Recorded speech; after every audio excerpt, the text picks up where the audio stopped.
இன்னைக்கு கட்டம் சரியில்லை.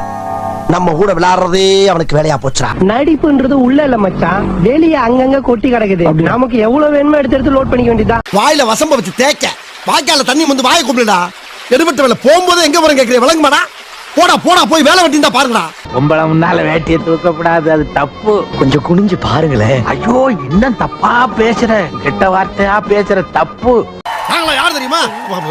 இவங்களுக்கு ஜக்கால்டி வேலை எல்லாம் ஏன்டா நடக்காது. நாங்கெல்லாம் விஸ்வாமித்திர பரம்பரை. சூப்பர். இப்ப பாரு வரண்டி கபட்ஸ். ஏலே இந்த எகத்தாளம் எல்லாம் என்ற கிட்ட வச்சுக்காத, பல்லெல்லாம் ஏகி போயிடும். பல்ல பத்தி மட்டும் நீ பேசாத. என்னமோ பெருசா நல்ல பல்லு வச்சிருக்கிற மாதிரி. உன்னை கட்டிக்க போறவரு எப்பவும் உன்னை கண்ணும் கருத்துமா பாத்துக்கணுமா? ஆரம்பமே ரொம்ப கஷ்டமாப்பா. ஏன் அவர் தீர்ப்ப தப்பா சொல்லிட்டு போறாரப்பா? இதனால அவர் சரியா சொல்லுவாருன்னு. கல்யாணம் ஆக போற பொண்ணுங்க கண்டிப்பா கவனிக்கணும். ஏய் இது பொம்பளைங்க சமாச்சாரம். செல்வி நீ பாருமா.